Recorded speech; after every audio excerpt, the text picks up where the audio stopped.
It is October 4th, and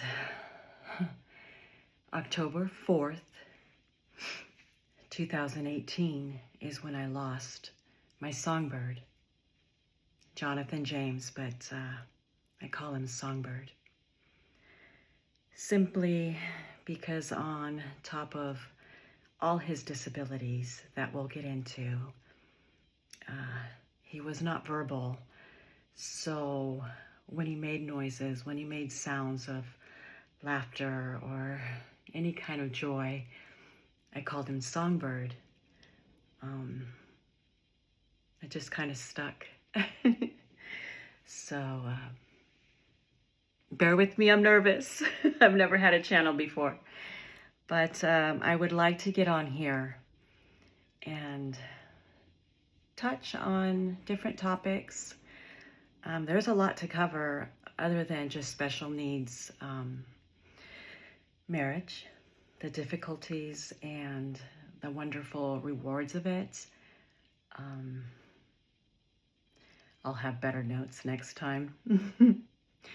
No ring lights right now, nothing fancy. This is what you get. This is me. I'm pretty plain Jane, but hopefully I can connect with a lot of you. So, back to the passing of my songbird in 2018. It was a horrible day. A day I don't like to remember, but it's there. It's always in the back of my mind. It was tough. It was so tough. He had been pretty sick for a while. We've always known that this day was coming. Just wasn't ready. Prepared for it, yes. Ready? No. So my husband was in the shower getting ready for work. And just came out, casually said to me, you know what? I'm not feeling it today. Something's off. I'm gonna stay home. And I said, yeah, something's off. Doesn't feel right. And I'm gonna spend the whole morning in there with Songbird. Oh, such a somber feeling. I was scared. All I could do was just sit there idly, holding his hand, caressing his face, praying to God that if this was the moment that he was going to take him from me. I wasn't ready, but I will let him go. He was blind. He couldn't see. But he could hear. Couldn't understand. No comprehension. But he could hear. He could hear a pin drop. Turned over and looked at me as I was praying out loud. I would sing, as I usually did, to him, just about everything. My husband would come in. How's he doing? Stand there, pray with me, love on him. That moment was so difficult. I can't explain it as well as I think I'm explaining it. And I know people have lost. But when you lose a child,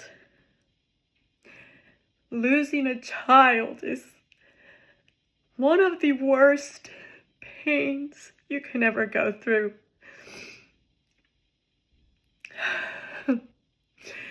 One of the worst obstacles in life, you could say, that you will conquer. And that's what I'm here for today. I want to show you, explain to you, tell you in my way, in my story, from my heart and soul, what it is to conquer fear of something that's coming. You just live day by day knowing it's coming. You just don't know when. You just don't know when, and you live out day by day, hoping for the best.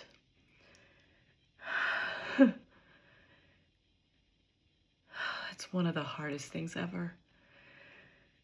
So it got into, mid part of the day, close to 1 in the afternoon or so.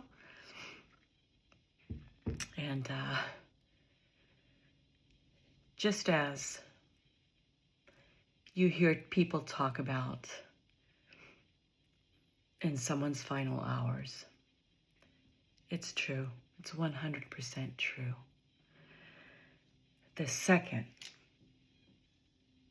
you're preoccupied, you're looking around, 1 second, 1 heartbeat is all it took for me to turn to the side, reach for something, turn back, and my songbird was gone.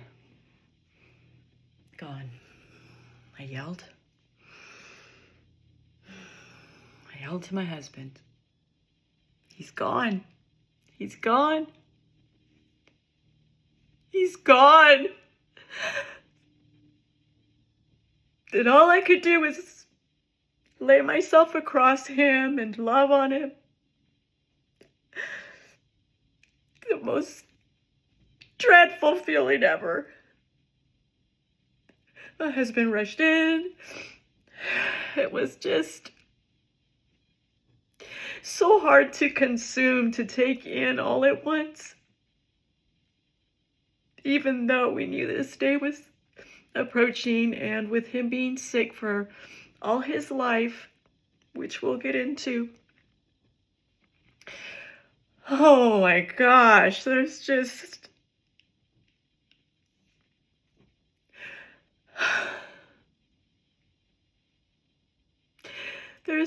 death. Death just unfolds before you, and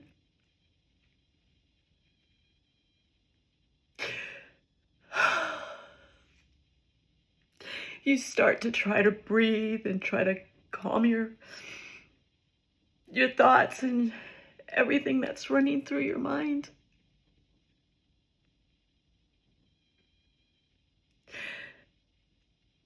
Goodbye, Songbird. Goodbye, Songbird.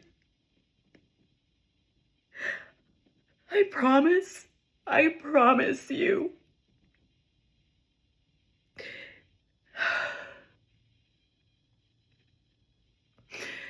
That I will write it, or I will tell your story, our story, because there's people out there that need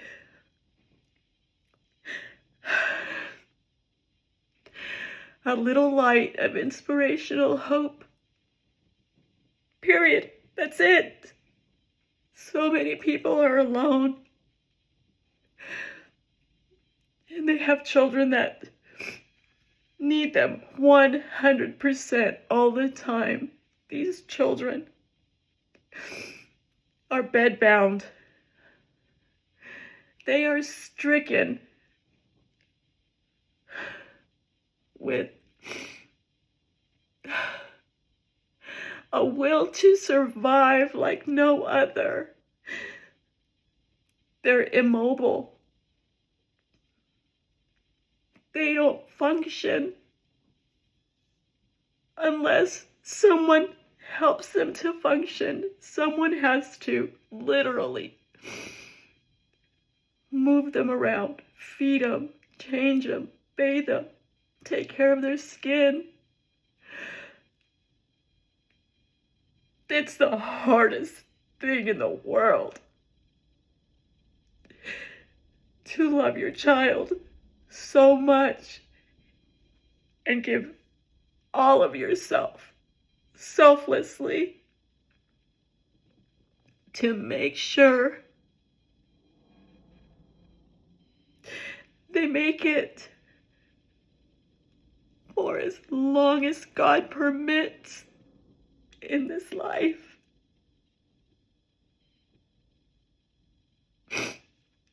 The tears still flow.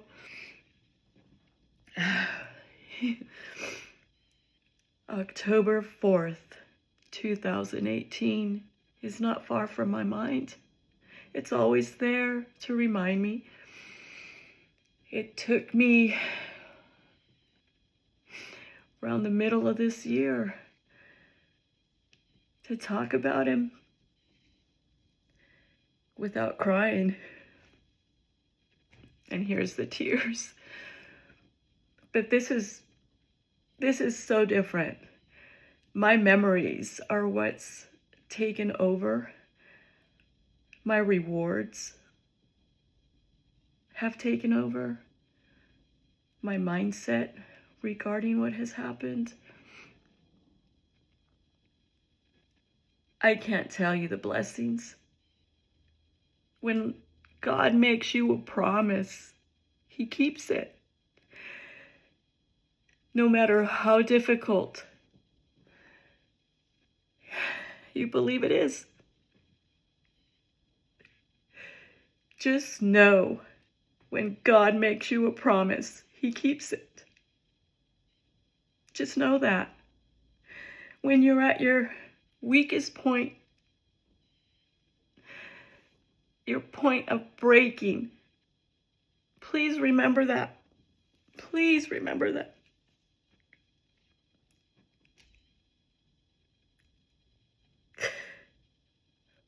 There's nothing harder.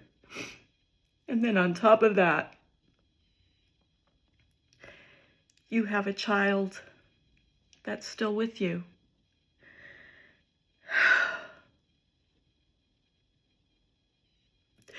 And now they have to watch you suffer this loss. And just kind of be there waiting to catch you. Because they know how difficult it was. They were with you, right beside you, raising their sibling.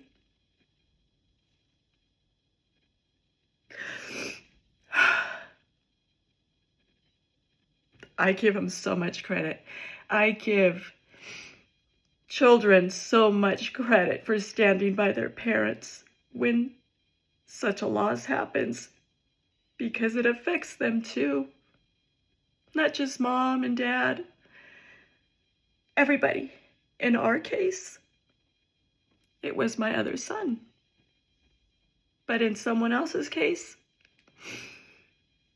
I don't know how many children they have, but I guarantee you it's going to affect them in so many different ways. So please, just know that God keeps His promises. He heals every little bit of you, the parent, and in time, the children too. Oh gosh. Sorry. Sorry, not sorry. So, that's just the day of all of this happening. It was terrifying. And then having to make the phone calls and deal with having hospice come in. Thankfully, he was on hospice. He got to the point where he was on hospice. Hospice is a blessing. If you ever have the chance to use hospice for any of your loved ones, please do so.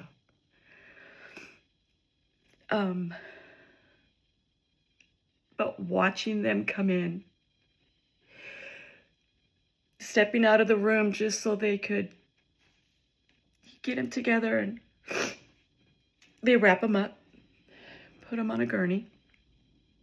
In his case, he was so small, very small, tiny.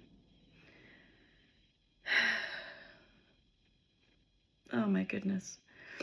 They just carried him out. They wrapped him and carried him out, walked him down the stairs, then put him on the gurney.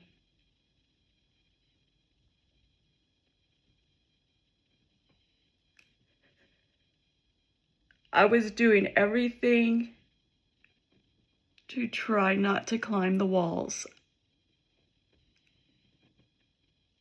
Terrifying. Just absolutely terrifying. I wouldn't wish this on anybody.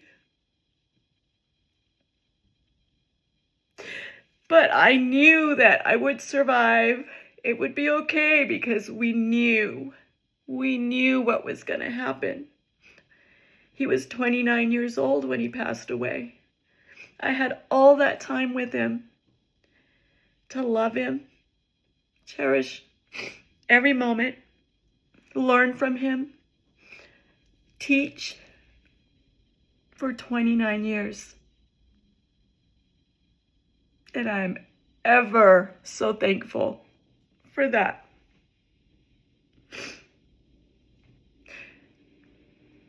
Not necessarily an obstacle to me because selflessly, I threw anything I wanted to pursue in life away.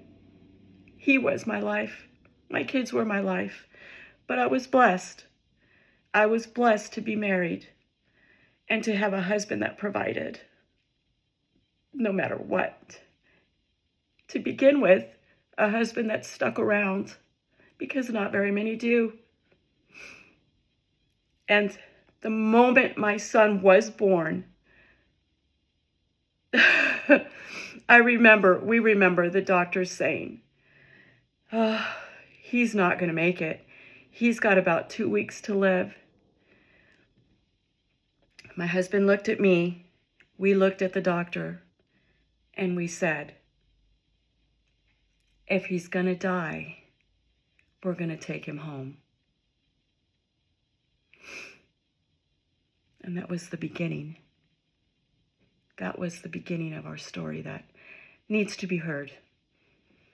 And I'm a mess, and I'm probably not the best storyteller, but you're going to feel it from my heart and my soul. You know? La Conquistadora. Not because of the war paint, but because of the battles, the obstacles in life that I have conquered. And there have been many. But this one was the biggest. Oh gosh. There's so much in here, so much I have written down. I have to stop being afraid and just dive in. Just dive in and tell my story. Our son, Songbird's story. Because it is worthy of hearing. And it is one for the books. God bless you guys. I hope you stick around. I hope you tune in.